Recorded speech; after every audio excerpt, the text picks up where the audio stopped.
Olá, eu sou o Samuel, esse é o canal Visita ao Dentista. Como prometido, eu quero fazer mais um vídeo hoje. E no vídeo de hoje eu quero abordar um assunto que foi uma sugestão de um amigo, Dr. Jean Mendonça. O Jean é um colaborador do canal e essa vai para você, Jean. O Jean, ele pergunta, na verdade ele pede para eu falar um pouco sobre as recessões gengivais. Bom, existem alguns aspectos algumas questões que precisam ser abordadas para a gente entender um pouco sobre a recessão gengival. Na verdade, a gente precisa entender um pouco sobre o padrão da gengiva que nós temos. E a gente não sabe muito sobre isso, na verdade. A gente conhece um pouco sobre a nossa pele, a gente sabe quando tem uma pele clara, o que a gente precisa fazer, quando tem uma pele escura, o que a gente precisa fazer. Se a pele é ressecada, tem que usar um creme hidratante. Se a pele é mais oleosa, tem que usar o creme X. Mas sobre a nossa gengiva, a gente quase nunca sabe. Então é um pouco isso que eu queria trazer. É um pouco de conhecimento, na verdade de autoconhecimento, né, dessa questão da gengiva. Vamos lá. Uma gengiva, ela se manifesta fenotipicamente. Na verdade, são padrões genéticos, né? Nós chamamos de genótipos e fenótipos, que são, na verdade, a manifestação desse genótipo, né? Então, uma gengiva com um fenótipo, ou seja, com uma aparência, uma condição, na verdade, não uma aparência, mas uma condição fenotípica muito fina, ela é uma gengiva que predispõe recessão gengival. Geralmente essa gengiva ela vem associada com pouca ceratina, ela é uma gengiva menos aderida ao osso, ela é uma gengiva menos espessa. Já ao contrário disso, algumas pessoas nessa manifestação fenotípica da gengiva têm uma gengiva mais robusta, uma gengiva mais aderida, uma gengiva mais grossa, mais espessa e que tem um pouco mais de ceratina. Ela é uma gengiva que na porção próxima ao dente ou próxima ao colo do dente, ela é uma gengiva mais aderida. Essas gengivas, elas cumprem muito bem o seu papel biológico de proteção do dente e do periodonto. Quando eu digo essas, estou dizendo exatamente essas que são mais grossas, que são mais aderidas ao osso e que são umas gengivas que contêm mais ceratina. Pensa comigo, imagine que esse seja o dente. Essa gengiva, ela tem bem espessa, bem ceratinizada, ela tem uma função quase que de um estrangulamento dessa porção do colo do dente. Isso cumpre muito bem um papel biológico de proteção, de uma barreira física de proteção contra a agressão de micro-organismos invasores que querem penetrar nesse sulco gengival. Então, uma gengiva bem grossa, com bastante ceratina, é como se ela estrangulasse esse pescoço do dente. Nós chamamos de colo do dente.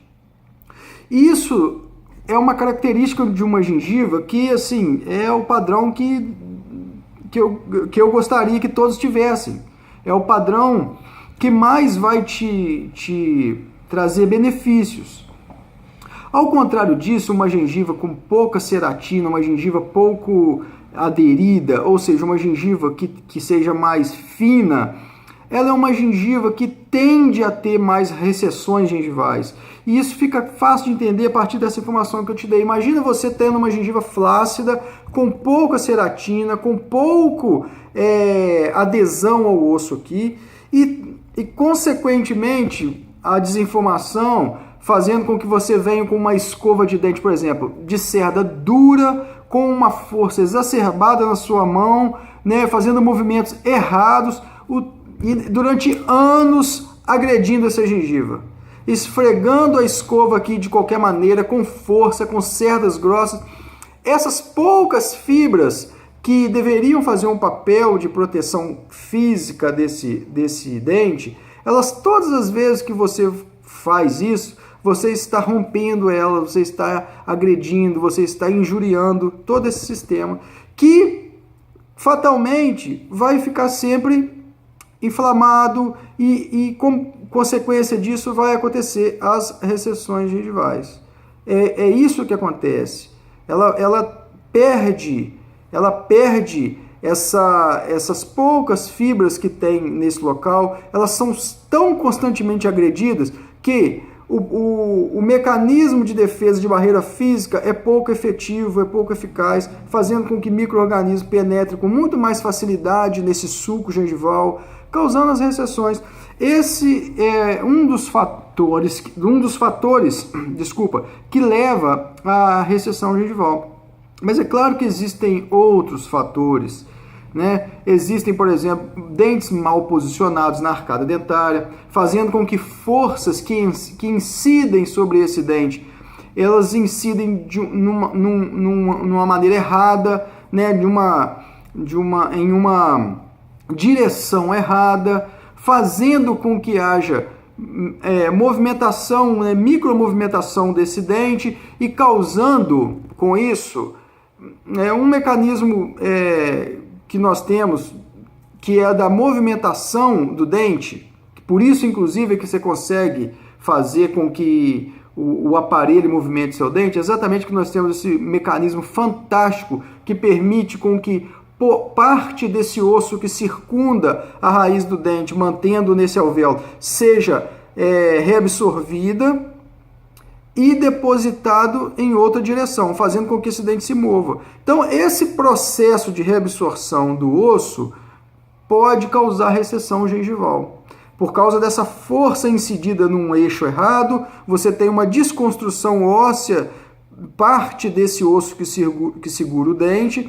Esse osso sendo desfeito nesse local causa uma recessão gengival. Esse é um dos fatores, né? E assim, ironicamente, né, para a gente levar um dente que está mal posicionado, ou seja, com uma força incidida sobre ele de uma maneira errada, para o lugar que ele deva ir, a gente tem o auxílio da ortodontia, que é uma especialidade que trabalha com os aparelhos, que movimentam esse dente, colocando eles na posição que eles deveriam estar.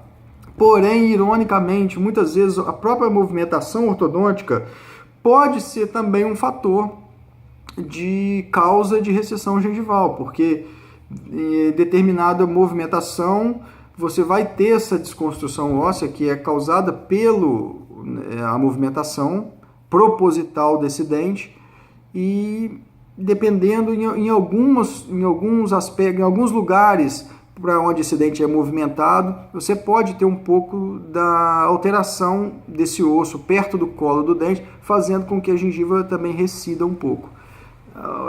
O tratamento é esse, mas ele também pode ser uma causa, ironicamente, né, volto a repetir, de um pouco de recessão gengival.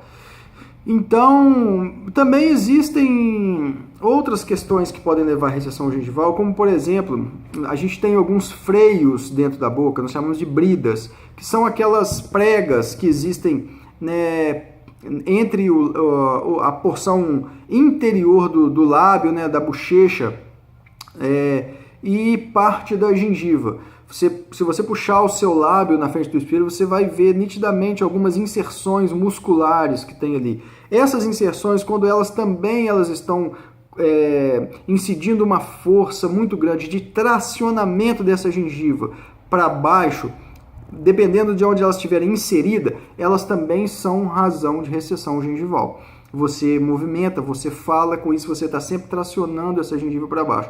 Em alguns casos é necessário fazer uma microcirurgia, onde essa musculatura ela é desinserida daquele local, fazendo com que essa força ela seja tirada daquela gengiva e com isso prevenindo ou, né, estabilizando que você venha a ter uma recessão gengival a mais naquele local. Bom, então esses são um dos aspectos que leva à recessão gengival. A gengiva, o seu fenótipo é um fator importante, né? A sua ação sobre ela agrega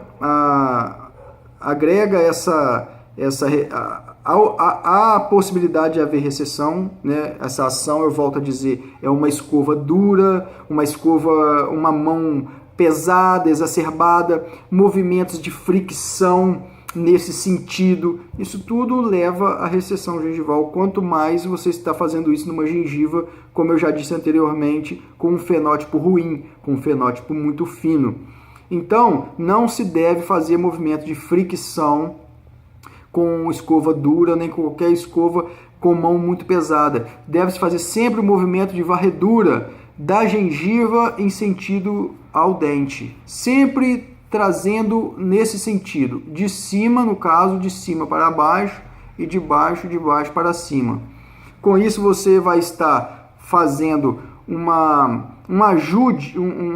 ajuda, né, da remoção mecânica desse micro-organismo. Imagina comigo, você tem a gengiva inserida aqui e aqui em volta tem micro-organismos e placa bacteriana. Se você esfrega a escova aqui de qualquer maneira, você está tendendo a jogar esses micro-organismos para dentro do sulco gengival, de onde a sua gengiva está. Lembra do que eu disse? Quando você tem uma gengiva muito fina, essa gengiva ela é muito flácida aqui, isso é uma boca aberta para micro-organismo. Então vai penetrar muito micro-organismo aqui, vai causar uma inflamação, obviamente, que um processo inflamatório vai se instalar nessa região, e a recessão gengival pode acontecer em virtude disso. Então você sempre escove o dente varrendo da gengiva para o dente. Por quê? Porque você vai estar fazendo um movimento mecânico de expulsão desses micro-organismos, desse fluido que contém bactéria aqui em volta. Você está sempre jogando ele para fora da gengiva e não para dentro. Então esse é um aspecto interessante para você observar. Observar se tem essas bridas, essas inserções musculares que estão puxando a sua gengiva para baixo. É interessante se observar, e se tiver, olhe no espelho, procure um dentista, troque uma ideia, ver se isso pode ser um fator de recessão gengival em você. Vamos lá. Outra questão que podemos fazer para amenizar ou tratar de forma definitiva são os transplantes de gengiva, que no caso são os enxertos gengivais. Quando você tem essa gengiva localizada num aspecto ali muito, muito fino e tudo, pode ser feito a remoção de uma parte de gengiva de um lugar da sua boca, e essa gengiva removida desse lugar ser transplantada para esse lugar de maior necessidade. Isso vai conferir a esse tecido, à medida que ele cicatrizar, ele tende a tomar características de um tecido um pouco mais saudável, mais robusto, mais grosso. E essa barreira física de estrangulamento do dente, ela tende a melhorar um pouco, fazendo com que essa recessão ela possa voltar um pouco para o lugar. E mais importante, conferindo a essa gengiva um pouco mais de saúde, né, para que ela possa, num futuro, não regredir tão facilmente novamente. Então, esses são dos aspectos aí que a gente pode falar sobre a questão de recessão gengival. Beleza? Então, moçada, eu quero agradecer. São muitas coisas, eu posso de repente ter esquecido de tratar de alguma coisa. Então, se alguma dúvida ainda tiver ficado para você, você pode entrar lá no meu canal e deixar lá sua sugestão, sua pergunta. Dentro do possível, eu quero responder todo mundo. Eu peço para que você faça aí a sua inscrição aí no canal, dê o like e faça o compartilhamento aí para animar cada vez mais, fazer mais vídeo, e isso parece que não, mas dá um gás mesmo. Então é isso, tá? Só recapitulando, ó, as causas a gente falou e o tratamento a gente falou. Qualquer coisa você recorre aí ao vídeo, vê de novo, e qualquer dúvida eu estou à disposição. Sempre lembrando, procure o seu dentista para que ele te oriente. Essas dicas são para te esclarecer, mas assim, sempre procure o seu dentista, porque pode ser uma intervenção rápida e trazer para você benefício muito grande. Um grande abraço, valeu, até lá.